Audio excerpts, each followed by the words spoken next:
Assalamualaikum warahmatullahi wabarakatuh. Perkenalkan, nama saya Ferdi Arianta. Hadirnya saya di sini akan menjelaskan dan mengerjakan tugas dari salah satu dosen untuk pengumpulan tugas dan pengisian absensi. Baiklah, langsung saja saya akan menjelaskan mengenai tentang kemaritiman.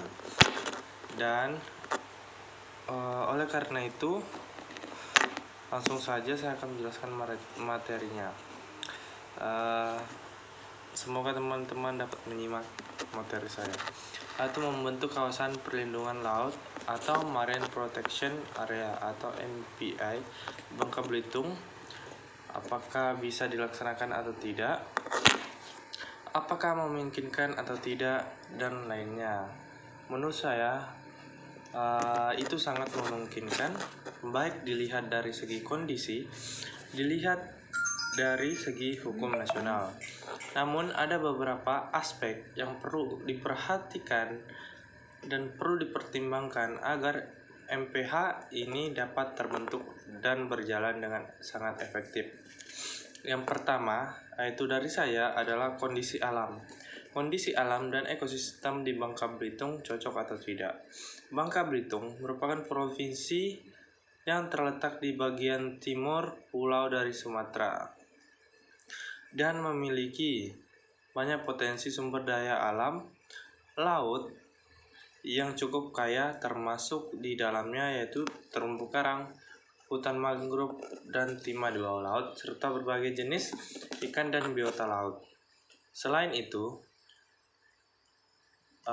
ekosistem ini sangat rentan terhadap ancaman-ancaman.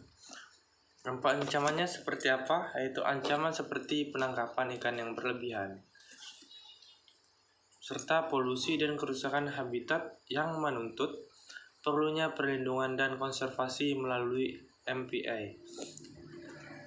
Beberapa lokasi di Bangka Belitung seperti sekitar Pulau Belitung dan Bangka memiliki ekosistem laut yang cukup potensial untuk dijadikan MPI. Ini merupakan yang harus dikembangkan oleh Provinsi Bangka Belitung. Dan yang kedua adalah dasar hukum untuk pembentukan MPI di Indonesia. Pembentukan MPA sudah diatur dalam berbagai peraturan perundang-undangan yang saya cakup, yaitu perundang-undangan. Yang pertama adalah Undang-Undang Nomor 32 Tahun 2009 tentang perlindungan dan pengelolaan lingkungan hidup, menyebutkan bahwa pentingnya untuk perlindungan, pentingnya untuk ekosistem, untuk keberlanjutan dan lingkungan hidup. Termasuk di dalamnya adalah ekosistem laut. Itu yang pertama. Dan yang kedua, saya mencari tentang Undang-Undang Nomor 23 Tahun 2014 tentang pemerintah daerah, menegaskan bahwa pemerintah daerah memiliki yang dinamakan kewenangan untuk mengelola wilayahnya, termasuk pembentukan MPH atau kawasan konservasi laut dalam koordinasi dengan pemerintah pusat. Itu.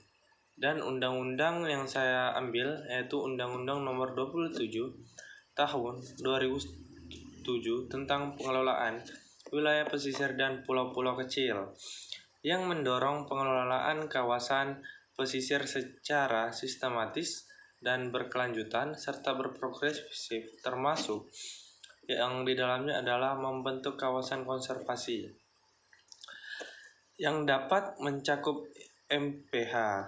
Nah, selanjutnya yaitu tantangan dalam pembentukan MPH. Adapun tantangan dalam pembentukan MPH ini adalah meskipun memungkinkan, ada beberapa tantangan yang harus dihadapi, yaitu sebagai berikut. Seperti yang pertama adalah kerjasama antarsektoral. Antarsektor pembentukan MPH melibatkan berbagai pihak, bukan hanya satu pihak, bukan hanya pemerintah, tetapi seperti pemerintah, masyarakat, dan sektor seperti perikanan dan pariwisata. Terkadang, mereka memiliki kepentingan yang berbeda-beda dan adanya kepentingan elektabilitas tersendiri.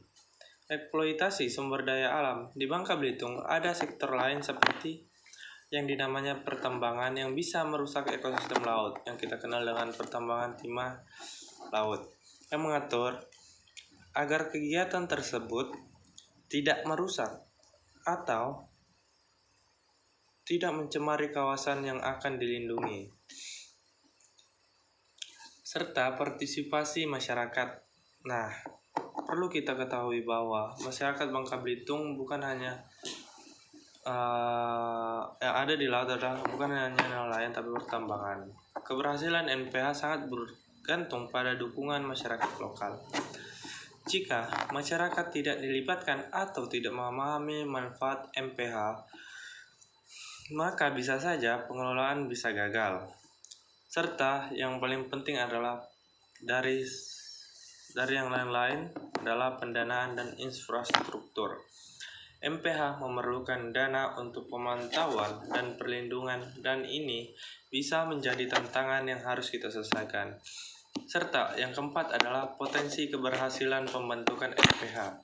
Kita harus meninjau apakah potensi ini baik atau tidak, bisa terlaksana atau tidak. Dengan dasar hukum yang ada dan kekayaan alam yang dimiliki oleh Bangka Belitung, membentuk MPH itu sendiri di wilayah ini sangatlah memungkinkan, terutama di wilayah Provinsi Kepulauan Bangka Belitung.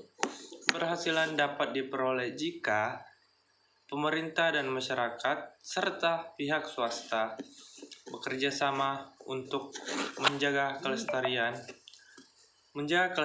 lingkungan laut, baik itu pertambangan maupun laut di atasnya, airnya maupun terumbu karang. Selain itu, upaya dengan kebijakan pemerintah Indonesia yang semakin mendorong pembangunan yang berkelanjutan dan konservasi laut. Dengan demikian, jika merujuk pada kondisi alam dan hukum yang ada, sangatlah memungkinkan untuk membentuk MPH terutama di Provinsi Bangka Belitung, asalkan ada komitmen untuk menyukseskan bersama antara pemerintah dan masyarakat serta swasta dalam pengelolaan serta perlindungan dari MPH. Kita ketahui sendiri bahwa Provinsi Bangka Belitung adalah provinsi kepulauan yang seharusnya memiliki MPH untuk menunjang elektabilitas dan melindungi ekosistem laut, terumbu karang, serta membatasi penangkapan ilegal serta membatasi perahu nelayan yang menggunakan pukat yang besar yang tidak sesuai dengan aturan hukum yang ada di Indonesia.